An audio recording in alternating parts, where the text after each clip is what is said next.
so you can just call me Miss Hazel. Alright, so please clean your table and check if there's trash, and after that, you may now sit down.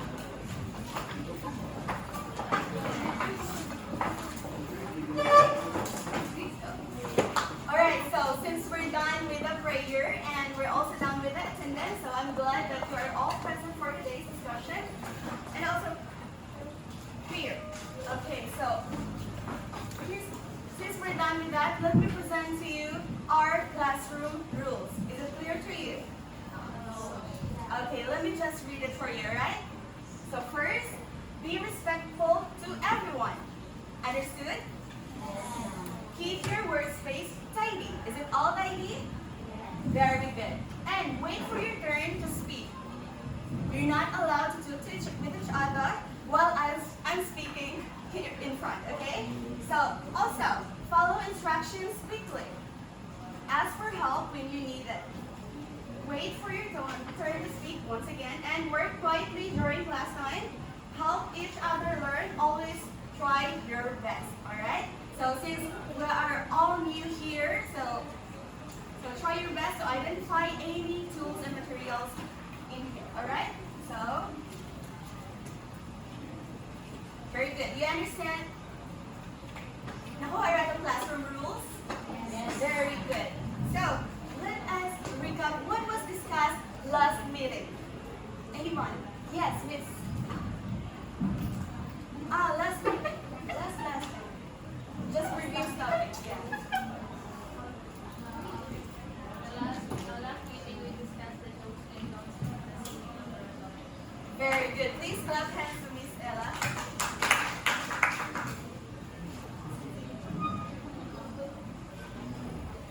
And also, naka-familiar ba mo og mga tools and materials sa sewing? Like mga gamit? Yes. Unsa man ka ang mga tools? Scissors. Very good. So, with that, since naka-familiar mo gamay or daghan na ninyo na familiar, let us have an activity. Do you like it? Do you want to play an activity? Alright, so with that, group yourselves according to your column. Right? Alright, so you can just group yourselves according to your column. That's 1, 2, 3, 4. And all you have to do is to think individually, pair your ideas, and group correct by group. Alright? Nakuha lang instructions? So here, what we're going to do now is you're going to arrange the word puzzles.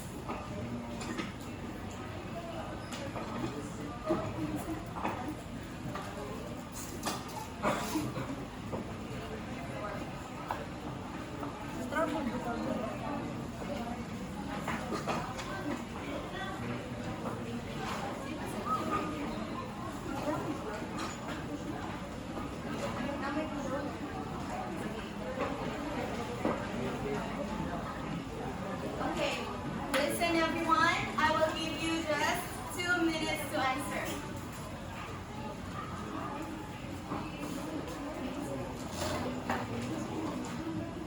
Okay, work quietly with your group.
made?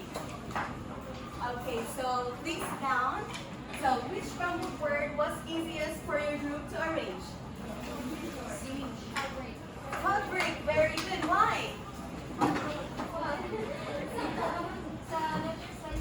Oh, very good. So outbreak was the easiest word that was found. And which tool or equipment was difficult to identify and how did your group figure it out? Yes, miss. Oh, the tracing wheel was the difficult word that they identified. So, isa-isa dyan siya, no? Kaya ang scrambled word, nagka-scrambled pa yun. So, how can doing the correct names and dressmaking tools help you when sewing? Anong importante man yung kailangan sa mga sewing tools? Yes, Miss Doc. To know the functions of the different tools. Because if you don't know the name and the function of the tools, you cannot perform sewing. Oh, very good. So you've got an award for that answer. Please, group 1, will you please raise your bond paper and tell us what was the word written there? Pencil, chalk, red clippers, and needle. Very good. Thanks to group 1. And what about for group 2? Show us what was found in the riddle and this puzzle. Sewing machine, ruler, tracing wheel. Very good. Complete. So please stop as group 2. What about for group 3? Iris, liquid marking, and yardstick. Very good. What about for group 4? Tape measure, sieve, paper, and baking sheet. Everyone got the correct answer. So congratulations, everyone. Now, let us now proceed to the proper discussion. Are you ready? Yes. Are you ready? Yes. Very good. So, let us have first the measuring tools. So, please read what is measuring tools. Measuring tools are instruments used for obtaining quantities, dimensions, or forces from a real-world object. Okay, please, let us have first our LO. The learning objectives that was almost missing, but is here. So,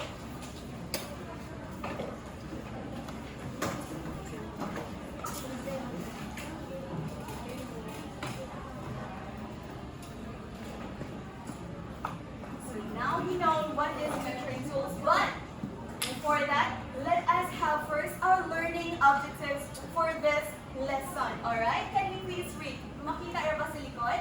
Yes. Alright, so please read. Identify different tools, materials, and equipment used in dressmaking.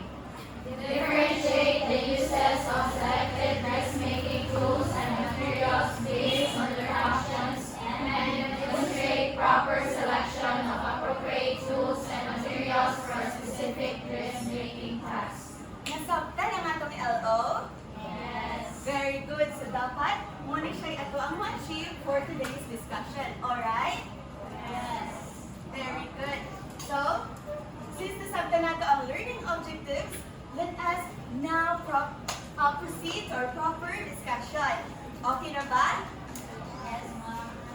Very good. So, nakita ninyo ang measuring tools. So, liha na ito makita ang mga instruments na nigamit para nindot ang quality ang ato ang ipagtahi o sakto ang dimension o forces of the real world object. Alright? So, let us have first the tape measure. Are you familiar with tape measure? Yes. Yes. Kanina, kita na mo ani in real life, right? Yes. And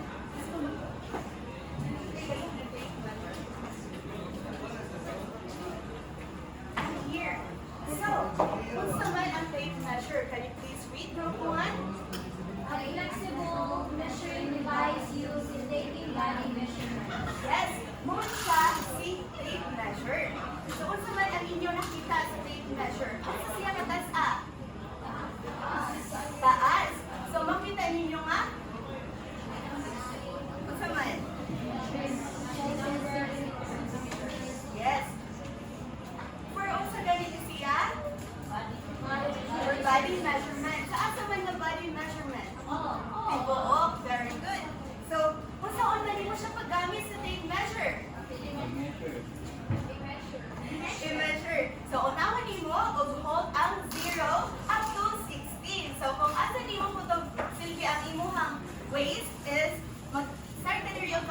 zero and just rub it up to your body kung asa di mo gustong i-measure.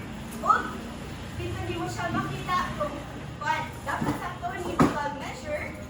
But also, ayaw ninyong ihugot. Kay basin o pusog na to ang inyong i-measure or gutom ba siya atong nga time, so dapat sakto-sakto lang. O, butangan ng allowance. Very good. So, first, hold the zero, end of the tape, and measure.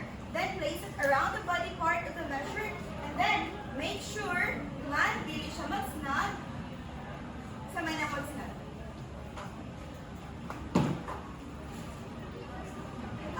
Red. O, dili sa siya, not too tight. And also, read the measurement. Masakto gid siya mismo nimo pagka-measure para walay magka-sayop-sayop sa pagtahi nimo. Kay kung wrong ang imong measurement, possible na dili siya masakto sa imong hangi sukdan. Alright? Kasabtan ba sa tape measure? Yes. So, next we have the sewing gauge. The sewing gauge. Yes. Sewing gauge. What is the sewing gauge? Small ruler with sliding guides and is about 6 inches long. This gauge is used for measurement at deadlines, button holes, and areas where other small measurements and require checking, such as teeth. Taas ba si sewing gauge? Mubo si sewing gauge. O, unsa man siya gamit ani? So, unsa gamit yung sewing gauge? Yes, it is to measure. Kita mo sa blue? Nakita niyo si blue? Mo siya ang inyong gamiton para mag-adjust. Unsa may gamit ani adjustment? Unsa inyong nabasa diri? Oh, yes, for hemlines. Aso makita si hemlines? Here, non. Kita mo ano mga kuan-kuan ninyo diri sa kilid? Oh, sakto. So, si hemline, kita mo na, for example, na may polo, tapos na siya i-end, or siya slit diri gamay. So, mo na siya gamito ninyo si sewing gauge para sa pag-measure ana niya nga sakto o accurate ka ng paring-parehas sila og sukod. And also, nakita ba ninyo dira nga gamit ko siya sa buttonholes. Yes, nganong gamitan man siya og sewing gauge. Yes, para sakto ang size sa inyong buttons o sa buttonhole. Nakuha ba? Kani mismo mo inyong i-adjust kung pareha ba og sukod ang inyong batonis o ang buttonhole. Nakuha na? Very good. So, muna siya. Ang imong buhaton is sliderly mo siya ang sa desired measurement. For example, kani siya, niya ko to diri. So, kani yung blue, ari ra pud na ko puto. Dili na ko i-adjust o dili din ako siya lihupon kay mao naman ni siya ang size padulong sa ubos o dapat mahuman. Nakuha? Yes. So, muna siya. O, para dili mo magkasayop-sayop, inyo siyang markahan na diha mo buto o padung ko. So, okay na? What about the ruler? Are you familiar with the ruler? Yes. Yes. Dako na kayo. Ikaw na kita sa ruler kung sa gamit niya. So, it is used to para straight ang lines. So, makuha na nato si ruler. Dara, si ruler. For example, money sa si ruler. So, sa may mong gamit para ni ruler? Straight lines, right? So, kabalo na mo kung sa siya pagbuhat o kung saan siya paggamit. For example, in fabric, muni siya. So, parang-parating na siya. Ngayon mo siya ikat. So, na straight lang ang inyong line na makuha. So, may gamit ni ruler. So, just align it with the edge. Yan. Markahin lang ninyo nga. Masakto ang inyong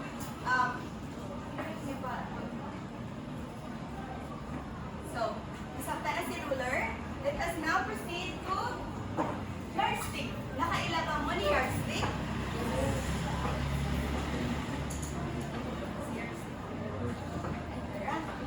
Tara, si yardstick. Can you please read what is yardstick? It is used for marking headlines and checking grade lines when laying out the pattern.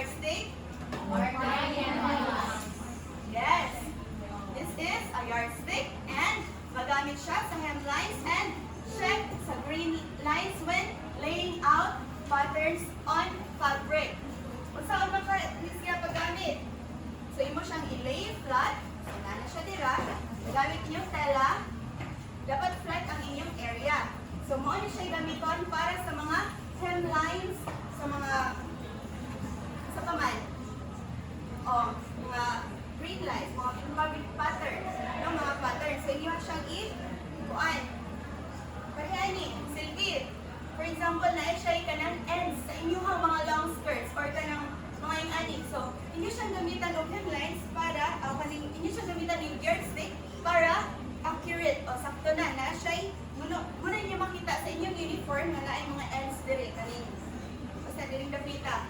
Ya, pareha siya sukod. So, nakuha na ba?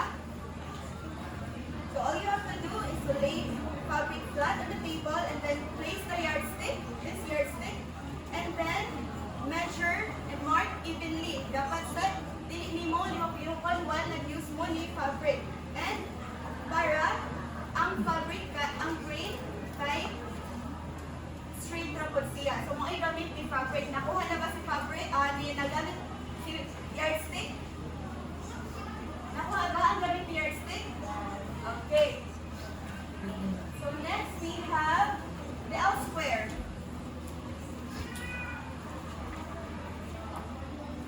Can you please read? Group read? The L square is used to transfer measurements to the drop pattern. Yes. This is the L square. So, ka-familiar mo ni L square. So, unsa may gamit ni L square? Transfer measurements to the drop pattern. Yes. So, hindi kani siya, mo ni inyong drop pattern. So, inyo harali siyang, si kaning taas, mo ni siya ipa, sabi, vertical line, for vertical lines, ni siya ang taas na part sa L square. So, niya kani siya mo, ni siya mo, dapat sa opos, kani si short. So, ang inyo siya buhaton ani, kay i-place nimo ang silong arm vertically, and then sa pattern paper. So, di kani ang atong pattern paper niya, kani ang long side niya. So, ato rin siyang pero medyo lisod-lisod siya gamay sa kung unsa ni mo pag what of pattern ani elsewhere. Pero for experts, it's so easy na for them.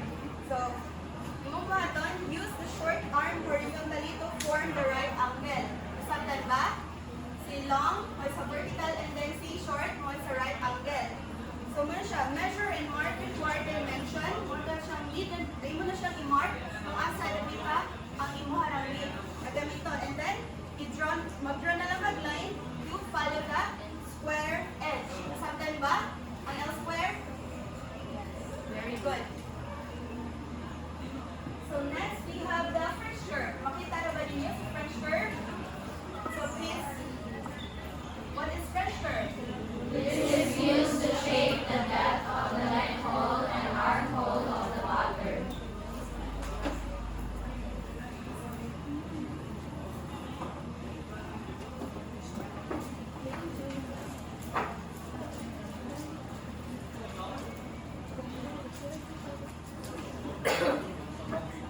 So, kung ano siya si French curve? Nakita niyo? So, si French curve, kaya makukuha niya ang neck hole. Usahan kaya niya pag-measure ang neck hole. Asa man dili nakita sa iyang lawas ang measure sa neck hole. Kani? Kani? Yes, kani ama, dapita. Muna siya mo ay mag-line para sa iyang neck hole or sa asa man na dapita. So, ang iyang buhaton ani, yung French curve, mag-position niya siya nga lapit sa imuhang na ay pattern na line. So, dito hindi mo, i-adjust mo siya until mag-fit siya sa curve na inyuhang gina-need. So, sunod, i-trace nilang tayo mo siya along the curve and then mag-use ka of pen. Sabi, kaya yung tela, so mo na siya imuhang, dili ang imuhang lapita nga, ang lapita ang so, mo na siya imuhang gamitan para pag-measure niya. So, actually, klase-klase na size aning French curve. So, katong na po yung uban nga, ang French curve kay daghan na kayo siya mga anak para ma-measure ni mo gamit na pareha sa gagmay ra imuhang lead na curve. Yan na po yung pagdagko. So, mo siya, klase-klase sizes ani niya. And then, i-trace mo using pencil and then move and continue tracing until the curve is complete. So, nakuha na si French curve. Sa gani gamit yung French curve, once again. Shape the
Very good.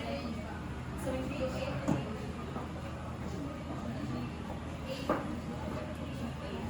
G-A-U. Okay. Sabta na siya. Let us now proceed to cutting tools. What is cutting tools, Miss Ella?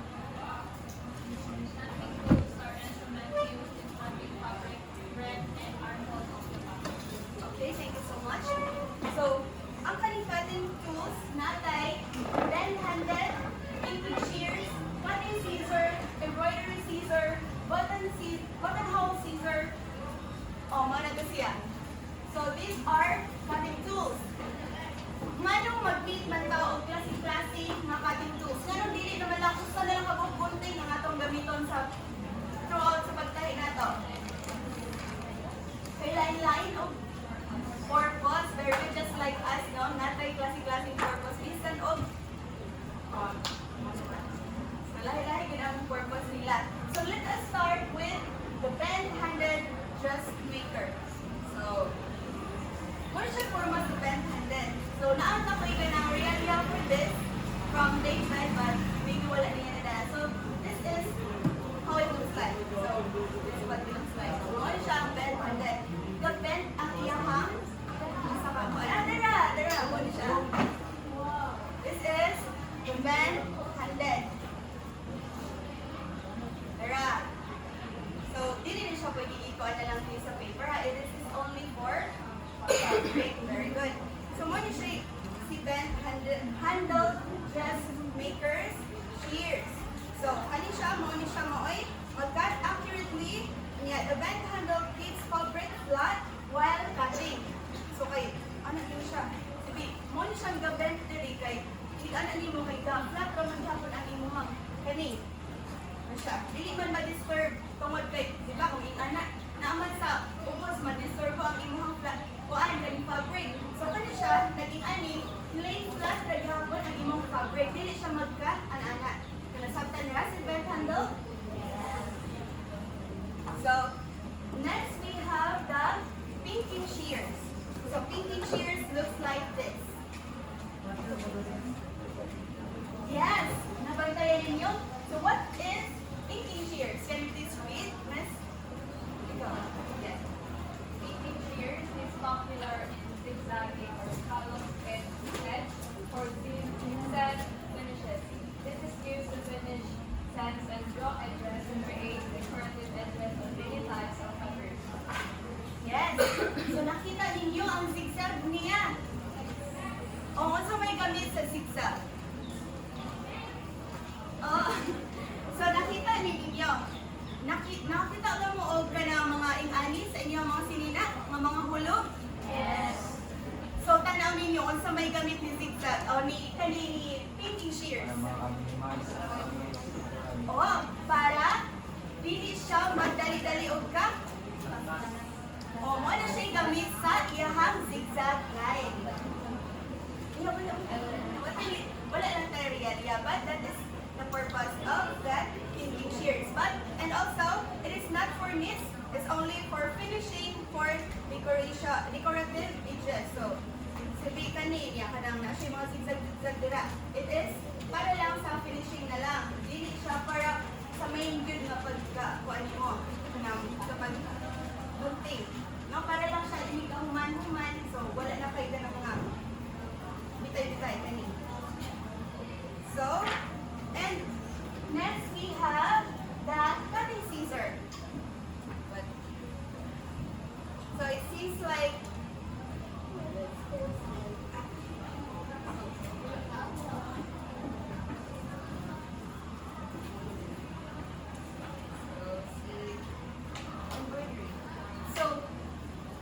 problem na ito kay nakukuan. Ang ato ang realia, cutting scissor. So, I think you're also familiar with cutting scissors na.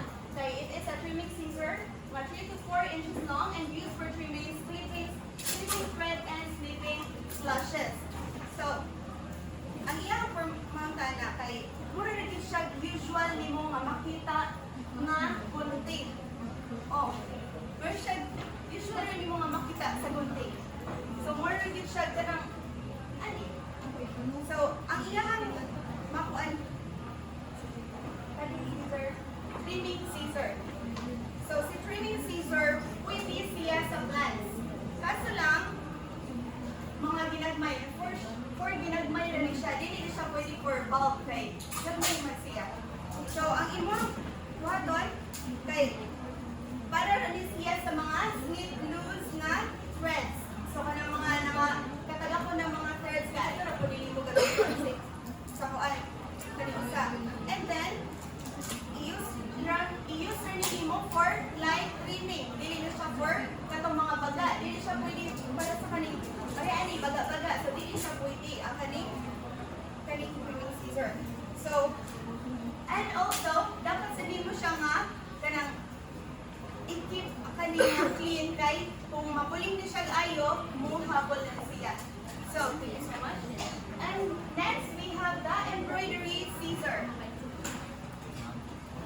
So this is the embroidery scissor. Nasabitan ba ang trimming scissor? Naka-familiar mo ni embroidery scissor? Okay, siguro na kasi naingani sa ilaha. Ikaw, so sa may pamaingani pag siya og now? Oh, ingana siya. Dara, isa. So there siya. Si embroidery scissor. So, it helps cut fine details on delicate fabric with precision. So, ito gamit ni embroidery scissor para siya sa delicate fabrics work with precision. Para siya sa kita mo yung sharp niya nga. Kuan ka taas kay talilis kay siya to ano and no. So, ano siya? Yes, mga fine details lang na inyong makita. Masabtan? Yes. Very good. So,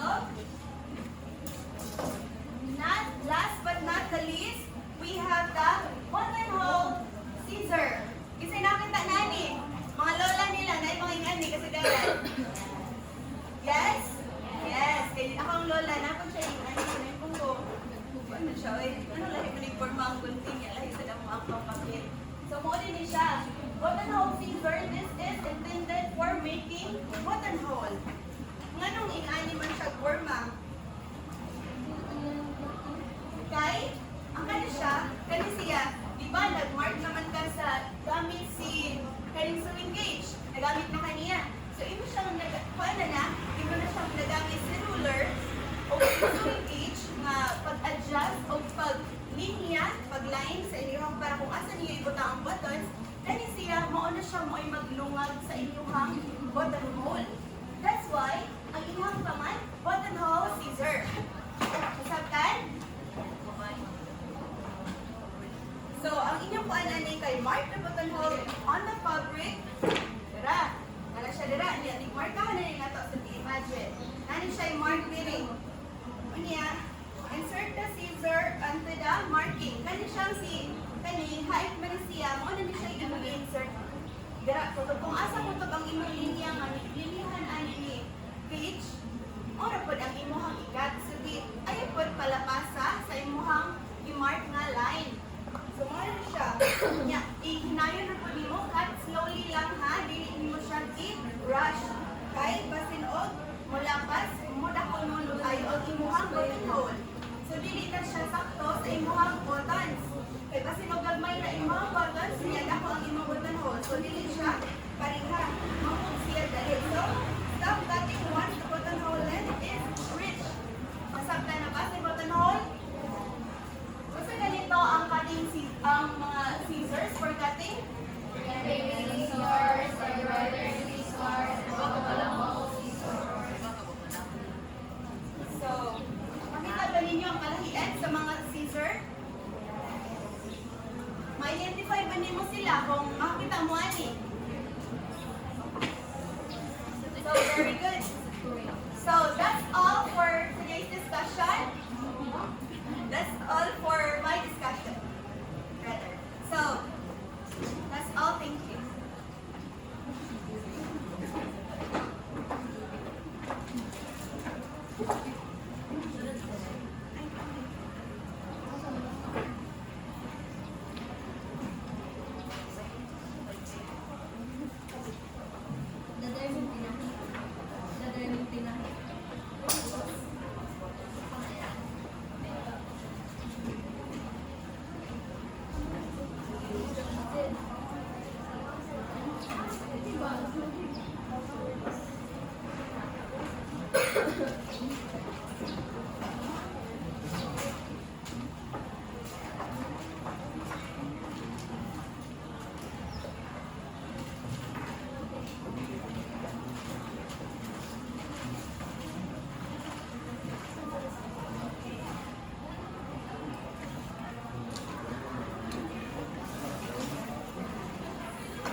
Okay, good day everyone. I am Teacher Hannah and I will be continuing the rest of our lesson for today. So the next cutting scissor or the next tool is the thread clipper. So kindly read everyone. Handy little spring-loaded cutting tool that allows for the snipping of threads. So a thread clipper is a small cutting tool which is used to cut extra or mga loose threads during or after sa sewing. So we have thread clippers kay para naa siya kanang what they call this, para sa if kanang iguman ninyo og sew kay kanang nindot gud tan-awon ang inyuhang fabric, wala siya mga extra nga threads nga dili na gud siya needed. And then mao niya now sa thread clipper. So who among you here have used this kind of tool? Okay, so I see that some of you or most of you have used this tool, and it's good to know that you are familiar with this one. And then the next tool is the seam ripper. So kindly read this group. These are specifically designed for ripping out stitches from seams, either as a result of an or So thank you. So seam ripper are specifically designed for ripping out stitches. No? So kani siya kay in dressmaking man jud kay mistakes are very normal, and especially for beginners, right? So that is why we have seam ripper to correct our errors during sa ato ang pag-alter, sa ato ang pag-sew. Kay para po, instead if ato ang i-cut ang fabric which can damage siya sa cloth, ato na lang i-kanang seam ang natay seam ripper para makuha sa mga threads. So mo niya now sa seam ripper. And then the next tool is the rotary cutter. So rotary cutter, it is an adaptation of the giant rotary cutter used by the garment industry. So rotary cutter, it is usually used by a cutting mat. So kanyang cutting mat, kay gamit na siya so that mag-protect siya sa table nga dili siya ma-damage, and also para po ang mag-prevent siya sa kanang blade god sa what they call this, a rotary cutter nga muhabol. And also, ang kanyang rotary cutter, gamit kini siya in the garment industry kay nga naman, kay ma-achieve pa po siya o kanang fine and also smooth, straight, even cuts. So, gamit kay siya, especially sa kanang mga, what they call this, so have sa proper garment construction. So, gamit kay siya jud kay para to achieve straight and even cuts. So, mo niyang mount sa rotary cutter. Word siya og pizza cutter na siya round blade which mo niyang gamit to, to cut sa fabric rather. So, am I understood? Okay, thank you. So, do you have any questions, clarifications? So, if not, let's continue with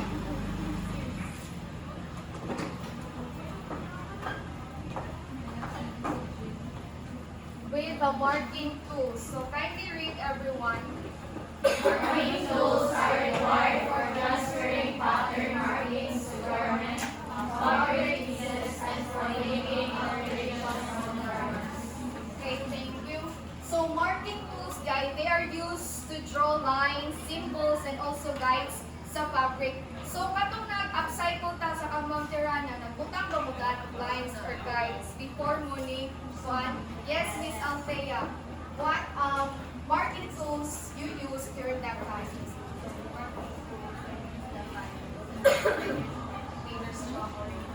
Okay, very good. So Tailor's chalk ang iyang gigamit no. Ato na siya matakol later on. So, anyone? Isa pa.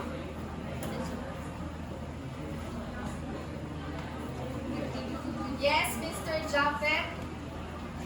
What working tool you use during sa atong pagkuhan na to ang magterana? Crayons?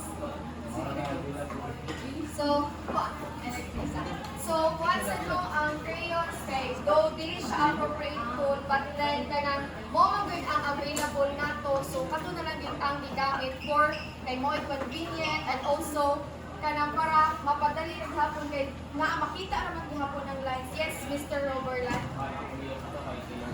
Taylor's chalk again. So, mawala kay Taylor's chalk dyan mo. So, another is Judy.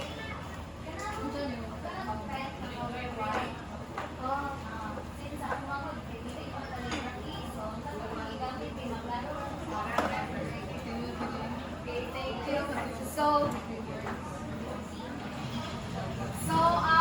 Marking tools no are very important jud sa ato ang pagso, especially to make marking guides kay ngano man importante ang marking guides sa ato ang pagso. Kay naa may tendency nga if dili ka na accurate ang ato ang pagline kay mabati ang outcome sa ato ang kitahi and also sa maka-identify ta asa ta mo pa, asa ta mo phone, and asa ta mo tahi. So gamit jud kayo ang marking guides or marking tools sa pagtahi. And we have here examples of marking tools.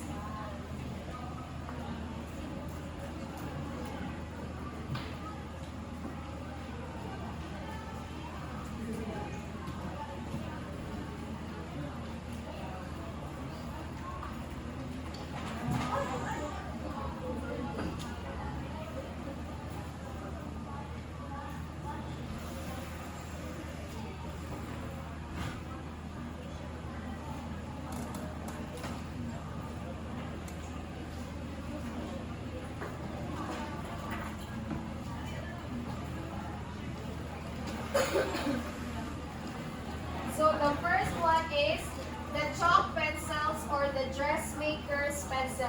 So this chalk is used to make fine lines on fabric and it has an erasing brush at one end. So kaning chalk pencil or dressmaker pencil kay gamit siya to make fine lines. So fine lines kay mga thin or kanang dili gud kayo maklaro sa fabric. And then nasa erasing brush at one end kay gamit kay siya to kay para matangtang og dali ang mga lines ba wala na visible lines nga makita sa kani.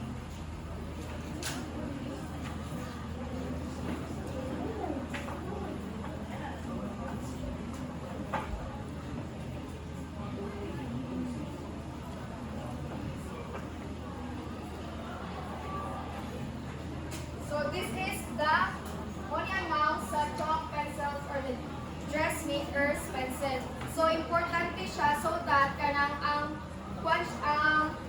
fabric gud ato ang magigamit kay wala na visible lines nga makita ikaw man ato og tahi. So nindot siya. And then the next one is the liquid marking pen. So liquid marking pens come in two types. So there is one that washes out and that fades after 48 hours. But then importante jud nga mo kanang test na ba before na ko ibutang yun sa ato ang fabric. So mag-test sa tasa small piece of fabric so that makuha tayo na ba siya yung permanent stain ba siya, wala po nakapalo if unsay outcome niya. So muna mo test sa ta before sa mga liquid marking pen so that nga dili siya maghatag og kanang inconvenience ko sa ato kay diba it is better to be safe than sorry man jud. So dapat makuha na kita prevention daan nga maka-cause ato ka. And the next one is the Taylor's chalk. So it is an essential marker for use on materials. So Taylor's chalk is available in a range of colors and is removed by brushing. So available siya in range of colors kay para makita siya both light and dark fabrics. And then, ang iya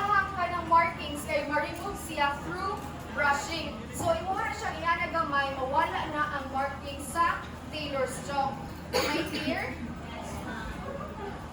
And then the next one is the wax chalk.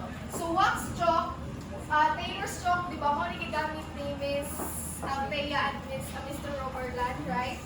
So, mo to ilang gigamit pag upcycle kang mamteranan. And then next one is the wax chalk. So, this is available in black or white and it's used for woolen fabrics. So, wax can be removed by pressing. Unsa makaning woolen fabrics, Miss Liza Wynn? Unsa kaning mga woolen fabrics? These are woolen fabrics.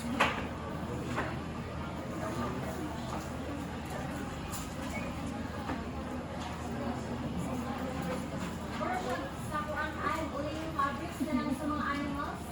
Yes.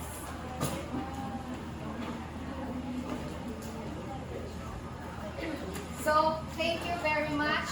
So, woolen fabrics, these are fabrics na makuha na to from animal hair. Usually from the sheep or ang wool niya. So, ang examples nga mabuhat na to ang mga clothing kay jackets, cardigans, sweater, mga coats, and so on.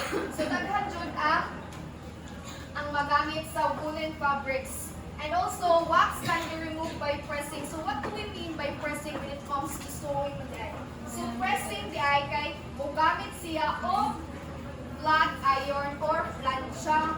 Mugamit siya o plancha before ma-remove ang atong markings niya sa wax chalk. So, ang wax chalk sad kay bagay siya sa kanang mga fabrics good nga dugay siya mo absorb og chalk.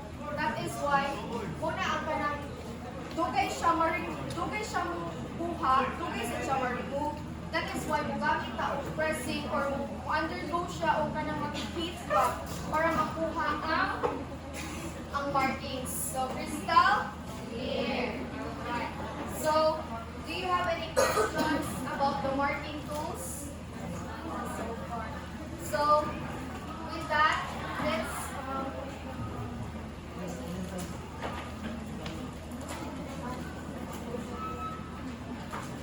continue with tracing wheel. So there are two types of tracing wheels, those with a serrated edge and those with a smooth edge.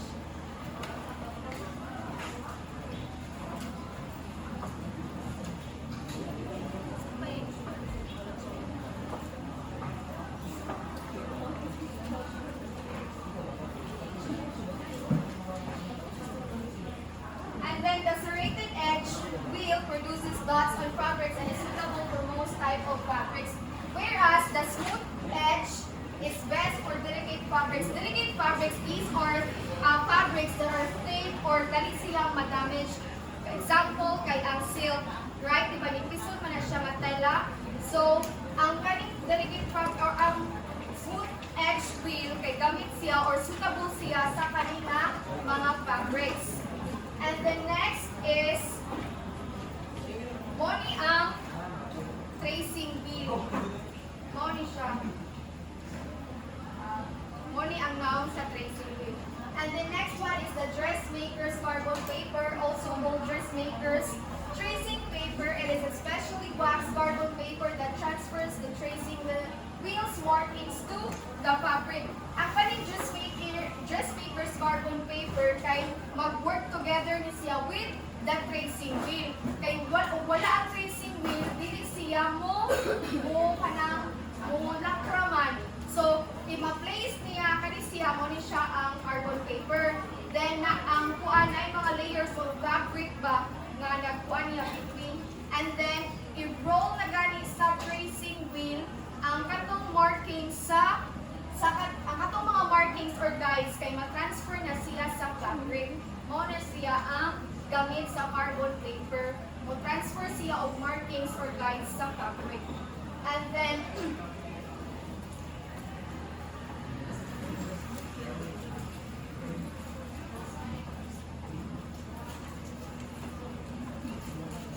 now let's proceed to the sewing aids. So kani siya mga aids lang siya sa pag-sew. So first is the pin cushion. So pin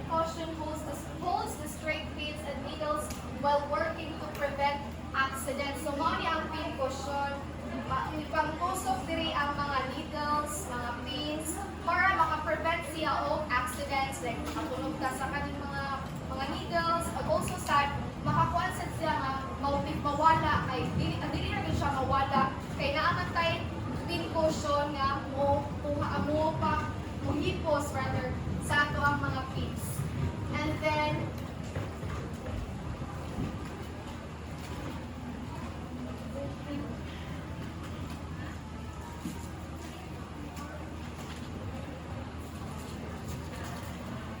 next is the needle.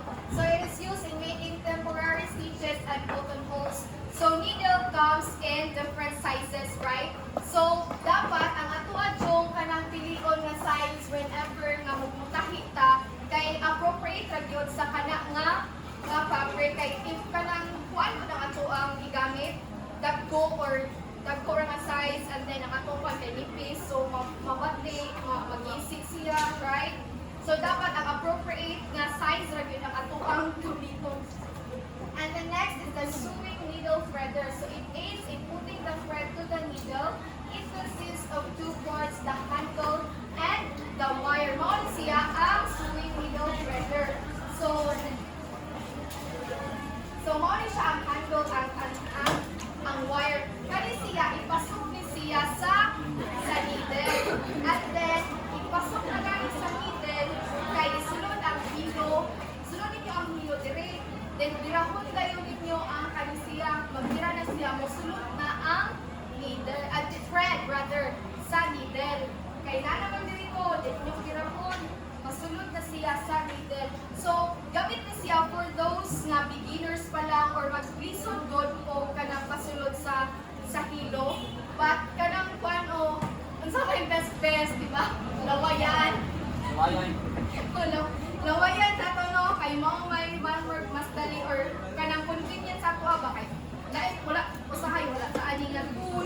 So, mogamit na ta mga alternatives na mas magpadali pa ang ating trabaho. And then next is the thimble. It is a small part-plated cup work for protection on the finger that pushes the needle in sewing. So, mao ni ang thimble. So, nagamit man ni pag upcycle. Mori siya, ari siya ibutang sa middle finger. Kay na kuan man siya. Nice. Pero without dili siya ibutang man kay i-push sa kaning middle goal para dili masamad ang inyuhang tudlo. Dili siya masamad kay especially if baga nga fabric ang inyong gamiton. Ikana ninyo nya wala mo kaning thimble, masamad jud or makuan ang usok ta sa needle. So gamit gid kayo ang thimble. So, Crystal? Here. Right.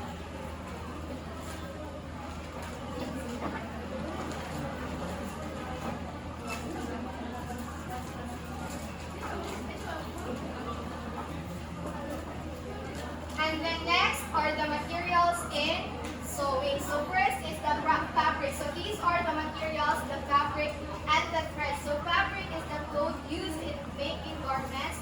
And the thread is used in assembling or constructing the parts of the garment. So sa thread, di ba ang ato ang gamiton kay na thread kay dapat kung sa color sa ato ang kanang tool kay mao sa lang ato ang gamiton nga color sa thread, right?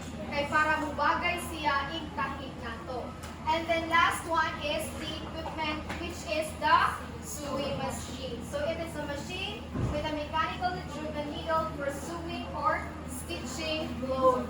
So, unlike or compared to hand sewing, mas mapadali yung sewing machine ang ato ang buhat, right? Because it saves time and also effort. So, that concludes our lesson for today. Do you have any questions, clarifications? None. So, do you understand? Did you learn something? Yes. So, with that, let's have an activity to check or to apply your learnings rather.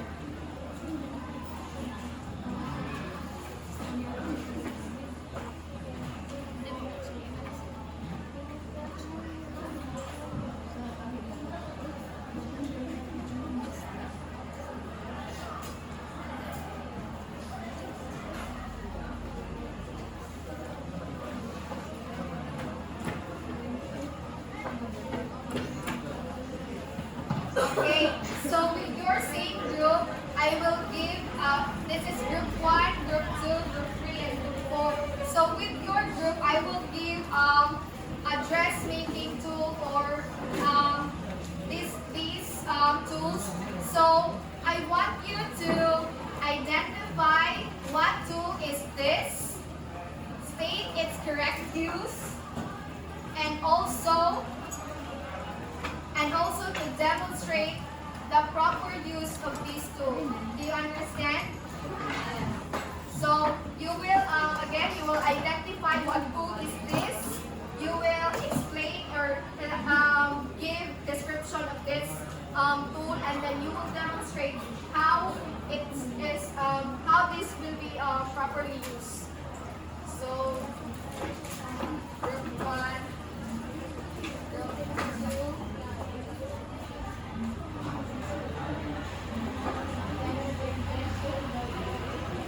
So I will give you 3 minutes.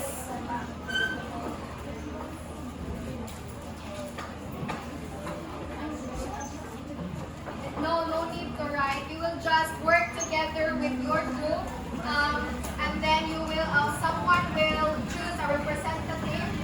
Usa sa mo state o isa ang kanina tool. Listen before you please sit down, Zach. I will give instructions. So first, you will choose one representative to state its name, and then second, you will choose one representative nga mo state its use, and then last one, you will choose a representative nga mo demonstrate sa proper use. So am I clear? Okay, work together with your group. Work collaboratively, please.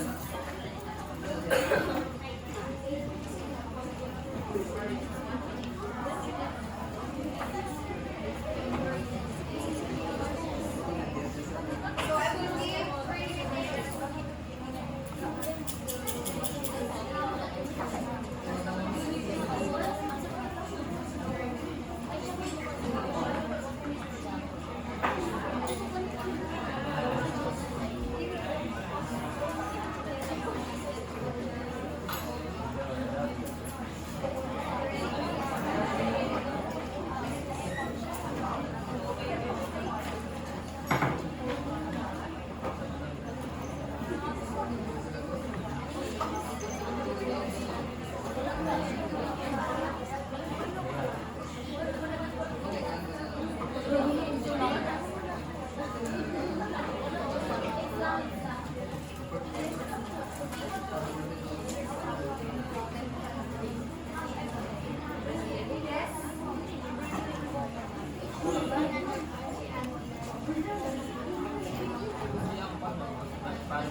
Group 1. We will start with group 1. Okay, good morning everyone. So, the type of tool that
Okay,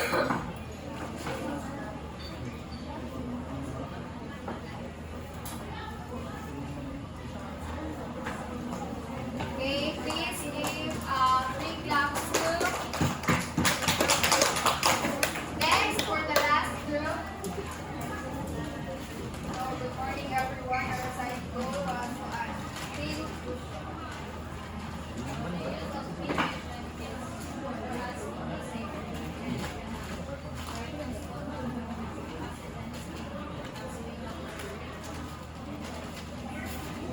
so for demonstration, kay ang gamit sa ating coach, kay ano yung pamutan ang needle. So, kung nagamit mo ang needle, hirap ibutang dili. And then after na ibutang dili, kay i-focus din niyo sa taas na pan, baka hindi makabot sa bata. Okay, very good. Okay. So I've seen that you really learned something, no? So with that, let's have a quiz, a short quiz. So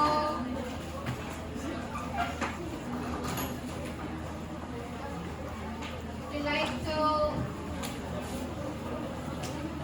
review or something? Or okay, last na lang.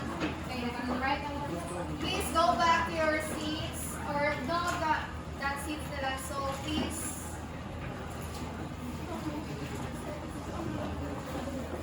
occupy the vacant seats.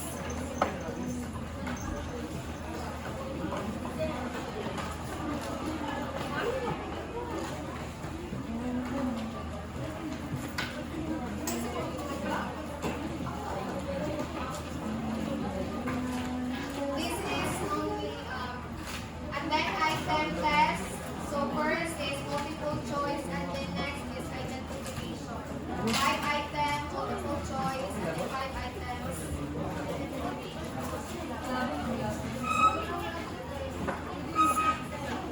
Excuse me, miss.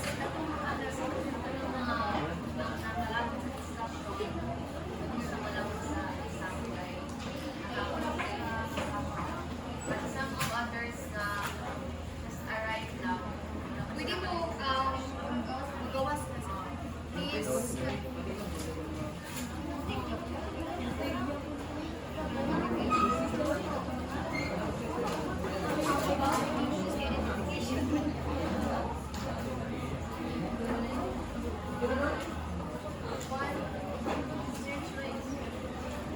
So once you have the test paper,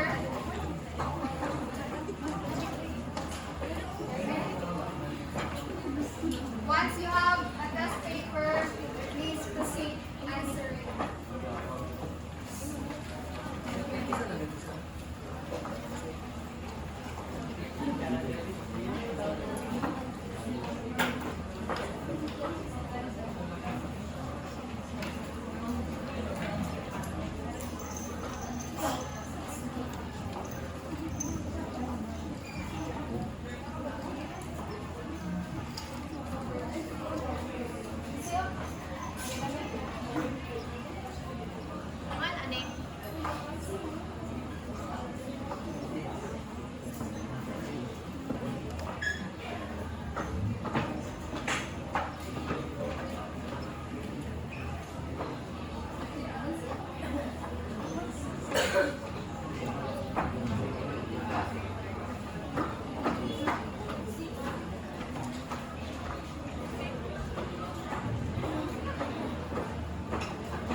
So for your assignment, kindly read everybody. No, this five making tools, materials, equipment, and quantified. For each, write one sentence vocabulary used. Write immediately in your notebook. So are we clear with this? So 5 tools, only 5 tools that you will find in your home.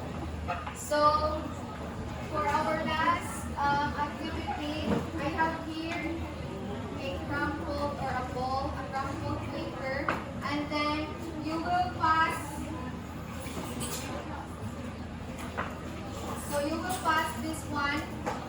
So instead of making a circle, kay kung ano lang, gani ka lang nga seating arrangement, and then you will pass it, and then once nga mo stop ang music, so we will play a music while ka nang maglapay-lapay or mag-isa-isa mo, and then when the music stops, kay that person nga naggunit or last touch ating nga ball, kay he or she will state or give one tool, material, or equipment. So one lang ha, it could be a tool, a material, or an equipment, and then you will give a short description of that tool.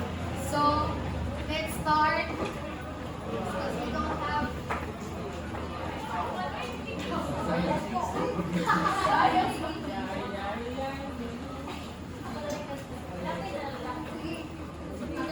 row your boat.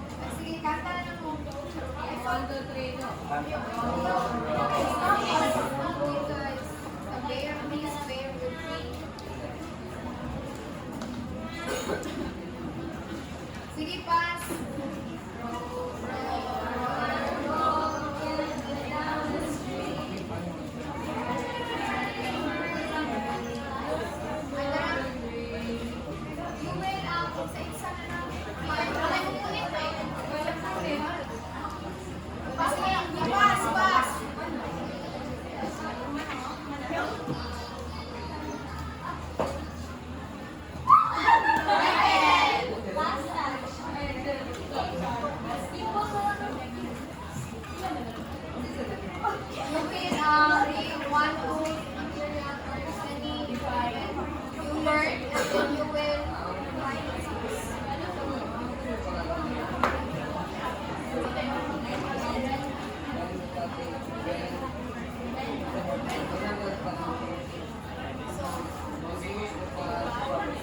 So very good.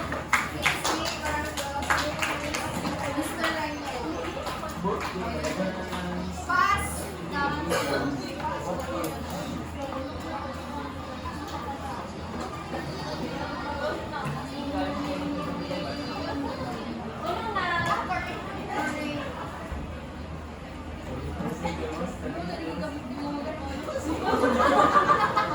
So you will give one tool or material you learned sa atong klase.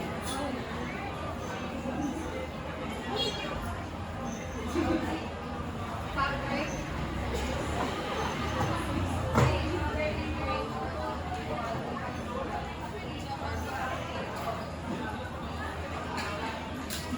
Very good. So last na lang kasi mga kuwan, kaya we don't have enough time naman. It's already 12 in the afternoon. So that concludes our lesson for today. I hope today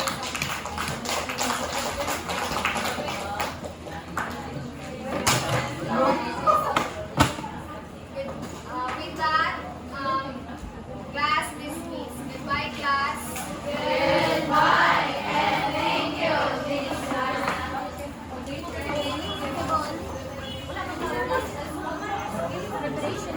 Nini? Mm.